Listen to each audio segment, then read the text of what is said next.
Hello friends, Bangladeshi blogger তৃপ্তি চ্যানেলে সবাইকে স্বাগত জানাচ্ছি নতুন একটি ব্লগ ভিডিও দেখার জন্য। আমি তৃপ্তি আছি আপনাদের সঙ্গে বগুড়া থেকে। আশা করছি যে যেখান থেকেই আজকের ভিডিওটি দেখছেন সবাই ভালো আছেন, সুস্থ আছেন। আজ সকালবেলা বাচ্চাদের স্কুলে গিয়েছিলাম আর সেখান থেকেই আজকের ভিডিওটি শুরু করছি। পুরো ভিডিও জুড়ে আমার সঙ্গেই থাকবেন। আশা করছি ভিডিওটি আপনারা অনেক বেশি এনজয় করবেন। তো আমার গত যে ভিডিওটি আমি দিয়েছিলাম সেই ভিডিওর কমেন্টের কথা থেকেই আজকের ভিডিওটি শুরু করছি।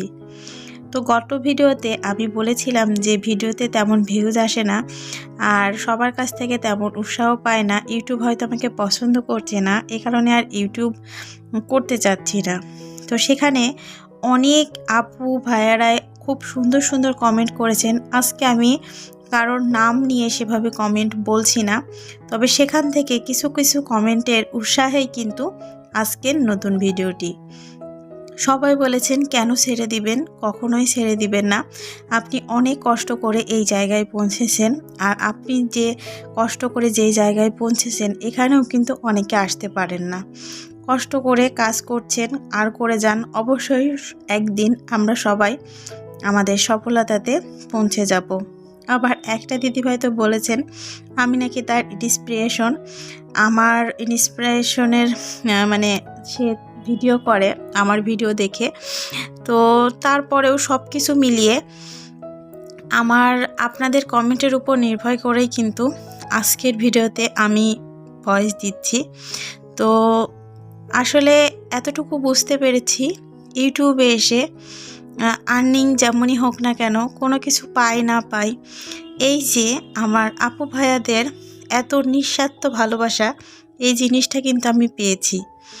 তো এর পিছনে হয়তো আমাকে অনেক পরিশ্রম করতে হয়েছে এবং ভবিষ্যতেও আরও অনেক বেশি পরিশ্রম করতে হবে, কিন্তু তারপরেও তাদের এই নিঃস্বার্থ ভালোবাসায় এই জায়গাটা আমি ছেড়ে যেতে পারিনি আর এই জায়গাটাই টিকে থাকতে চাই। আর টিকে থাকার জন্য আপনাদের সবার অনেক অনেক সাপোর্ট আমার অনেক বেশি প্রয়োজন। প্লিজ সবাই আমার হাতটা ধরে থাকবেন শক্ত করে, আমরা সবাই যেন সত্যি একদিন আমাদের সফলতাতে পৌঁছে যাই। তো আপনাদের সঙ্গে কথা বলতে বলতে স্কুল থেকে বাড়িতে আসার পর কিছু গাছ ছিল সেগুলো লাগিয়ে নিয়েছি আর এখন চলে আসলাম হাঁসের মাংস রান্না করার জন্য। আর এই হাঁসের মাংসটা কিন্তু আমি কয়েকদিন আগে রান্না করেছিলাম, তো তারই ফুটেজ কিছু তোলা ছিল, তো সেটাই আজকে শেয়ার করছি। অনেকের কিন্তু একটা সমস্যা থাকে, হাঁসের মাংসের একটি বাজে গন্ধ থাকে, যার কারণে অনেকেই কিন্তু হাঁসের মাংস খেতে চান না।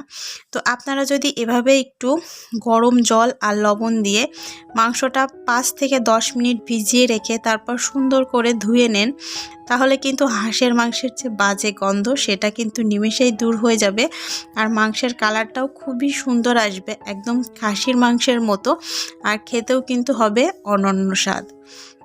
তো রান্নার পাশাপাশি কিন্তু আমরা বেশিরভাগ গৃহিণী রান্না করতে গিয়ে দেখি এটা নেই ওটা নেই, তো আমার সঙ্গেও এমন হয়। তো দেখি যে লবণ শেষ হয়ে গেছে, তো লবণ তুলে নিলাম। তো এরকমই আর কি, বাকি জিনিসগুলোও না থাকলে রান্নার মাঝেই কিন্তু অনেক সময় তুলে নিতে হয় ঝটপট করে। তো হাঁসের মাংসটা আমি রেডি করে নিয়েছি ধুয়ে, এখন আমি হাতে মাখিয়েই মাংসটা আজকে করব। তো এর জন্য এখানে লবণ দিয়ে দিলাম, হলুদ দিয়ে দিলাম আর দিয়ে দেব ঝালের গুঁড়া। একটু বেশি পরিমাণে ঝালের গুঁড়াটা দেবো, কারণ হাঁসের মাংস যদি একটু বেশি ঝাল ঝাল হয় খেতে কিন্তু ভালো লাগে। আর একটা কথা, হাঁসের মাংস কিন্তু কখনোই ঝোল খেতে ভালো লাগে না, একদম শুকনা শুকনা ভাজা ভাজা যে মাংসটা সেটা খেতেই কিন্তু বেশি ভালো লাগে। তো এর মধ্যে এখন দারচিনি আর এলাচ দিয়ে দিচ্ছি। তো হাঁসের মাংস না আমিও আগে সেভাবে খাইনি বা রান্না করিনি, তো এভাবে রান্না করার পর দেখি যে এত ভালো টেস্ট হয়। তো খাসির মাংসও কিন্তু হার মানে এভাবে যদি রান্না করা যায়। তো আমি হচ্ছে দারচিনি, এলাচ, তেজপাতা, আদা বাটা, জিরা বাটা, রসুন বাটা আর পেঁয়াজ, আর এখানে একটু তেল মানে ভাজা তেল ছিল সেটা দিয়ে দিলাম, আর মানে এখন আর কি অন্য তেলও দিয়ে দেব। তো দিয়ে এভাবে হচ্ছে মেখে রেখে দেব। আর হ্যাঁ, এখানে হচ্ছে ধনের গুঁড়া দিয়েছিলাম, দিয়ে খুব ভালোভাবে কিন্তু হাত দিয়ে মেখে নেব। তো এভাবে মেখে নেওয়ার পর এই যে তেলে কিছুটা পেঁয়াজ দিয়ে পেঁয়াজের ব্রেস্তা করে তুলে রাখছি। যে কোনো রান্না, মাছ বা মাংসে যদি বাটা মশলা দিয়ে রান্না করা যায় তাহলে কিন্তু মাংসের স্বাদ অনেক বেশি হয়। আমার গত ভিডিওতে আমি দেশি মুরগির মাংসের আমি কিভাবে আর কি রান্না করি সেটা শেয়ার করেছিলাম। তো ওই রান্নাটা সবাই অনেক বেশি পছন্দ করেছেন। তো তারই ইন্সপিরেশনে আজকের এই হাঁসের মাংসটা আবার শেয়ার করার সাহস দেখিয়েছি। জানি না আপনাদের কেমন লাগছে, প্লিজ একটা ছোট্ট কমেন্টের মাধ্যমে জানাবেন কোনটা ভালো বা খারাপ, যেটাই লাগুক না কেন। তো কথা বলতে বলতে মাংসটা খুব ভালো করে 2 বার কষিয়ে নিয়েছি, তারপর অল্প অল্প জল দিয়েও 2 বার কষিয়ে নিয়েছি। কারণ আমরা সবাই জানি হাঁসের মাংস কিন্তু একটু শক্ত চিমড়া টাইপের হয়। তো তারপর ফাইনালি কষিয়ে নিয়ে এখন প্রেসারে দিয়ে, বেশি না, মাত্র 2টা সিটি দিয়ে নেব। তো 2টা সিটিতেই কিন্তু খুব ভালো মাংসটা কুক হয়ে যাবে। আর হাঁসের মাংস না একটু ছোট ছোট করে কাটার চেষ্টা করবেন। তো এতে করে আমি দেখেছি মাংসের ভেতরে খুব ভালোভাবে মশলা বা ঝোলটা ঢোকে, আর মাংস খেতেও কিন্তু বেশি টেস্ট হয়। তো একদিন ওর বাবা একটু বড় করে কেটে এনেছিল, তো সেদিন অতটা ভালো লাগেনি। এই যে একটু ছোট করে কেটে এভাবে প্রেসারে সেদ্ধ করে তারপর প্রেসারেও আবার 5 মিনিট জাল দিয়ে ফুটিয়ে নিয়েছি। তো এটা হচ্ছে ফাইনাল লুক।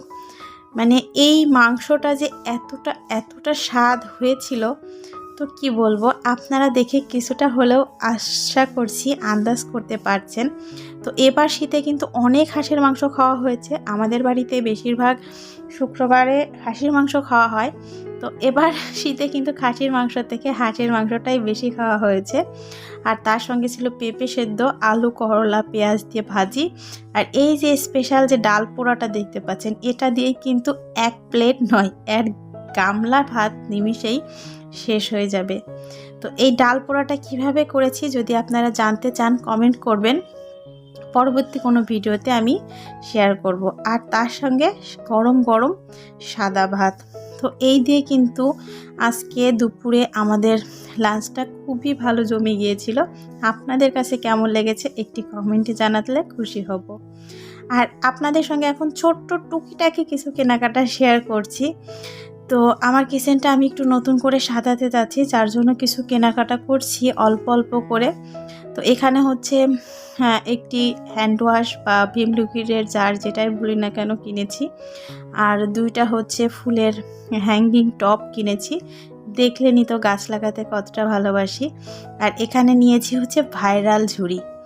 তো এই যে ভাইরাল ঝুড়িটা দেখতে খুবই কিউট, খুবই সুন্দর, কিন্তু দামটা কিন্তু অনেক কম।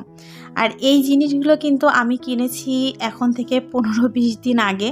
তো আপনাদের সঙ্গে শেয়ার করা হয়নি, তো ভাবলাম যে আজকের ভিডিওর সঙ্গে জুড়ে দিই। আর এর সঙ্গেও আমি কিচেনের জন্য আরও অনেক জিনিস কিনেছি।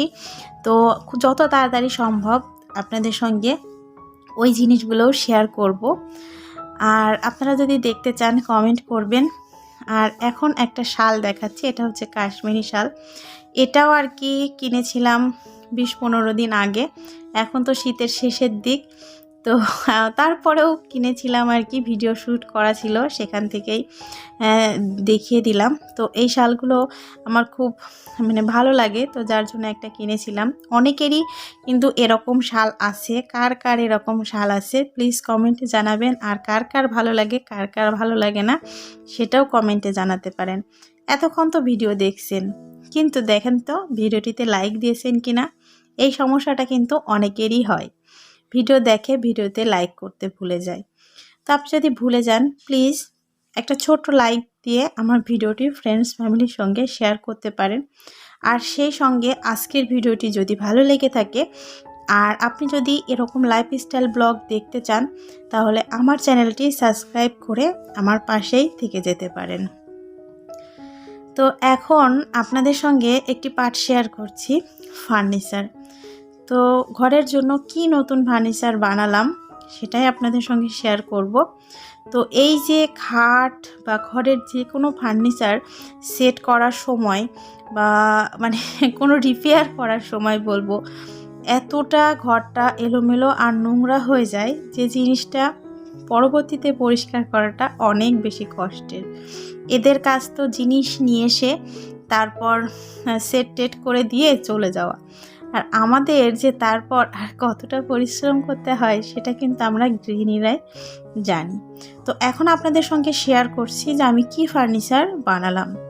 তো এই যে বেড সাইডের যে ডয়ারটা বা একটা মিনি ওয়ার্ড্রোবও আমরা বলতে পারি, এটা হচ্ছে নতুন করেই বানিয়ে নিলাম। মানে এই জিনিসটা কিন্তু আমার আগে ছিল, তো জিনিসটা এমনভাবে নষ্ট হয়ে গিয়েছিল, পরে নতুন করে পুরো কাঠ দিয়ে পালিশ করে আবার পুরোটা নতুন করে বানিয়ে নিলাম। আর তার সঙ্গে খাটের আর কি কিছু সমস্যা হচ্ছিল, তো সেগুলোও ঠিক করে দিল। এছাড়াও আদার্স বাড়িতে আরও অনেক কিছু রিপেয়ার করার ছিল, তো সেগুলো মোটামুটি করে নিয়েছি। আর নতুন করে এখন ফার্নিচার বানানোর মতো আমার সংসারে তেমন প্রয়োজন নেই, আর যেটা প্রয়োজন নেই সেটা করতে আমি খুব একটা পছন্দ করি না।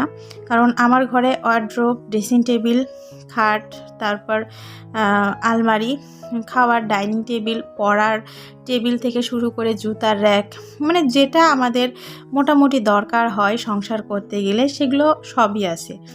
আর যার কারণে আমি এখন আর নতুন করে তেমন কোনো ফার্নিচার করতে চাচ্ছি না। তো ওই মিনি ড্রয়ার বা মিনি ওয়ার্ড্রোবটাই নতুন করে বানিয়ে নিলাম। আর খাটের কিছু কাজ ছিল পড়ার টেবিলের, সেগুলো করে নিলাম। আর দেখুন এরা আমার ঘরের কি অবস্থা করে রেখে গেছে, এগুলো পরিষ্কার করতে আমার 2 থেকে 3 ঘন্টা চলে গেছে। তো আপনারা সবাই ভালো থাকবেন, সুস্থ থাকবেন, দেখা হবে পরবর্তী ভিডিওতে। আপনারা আপনাদের কাজ করুন, আর এখন আমি আমার সংসারের কাজে লেগে যাই। ধন্যবাদ ভিডিওটি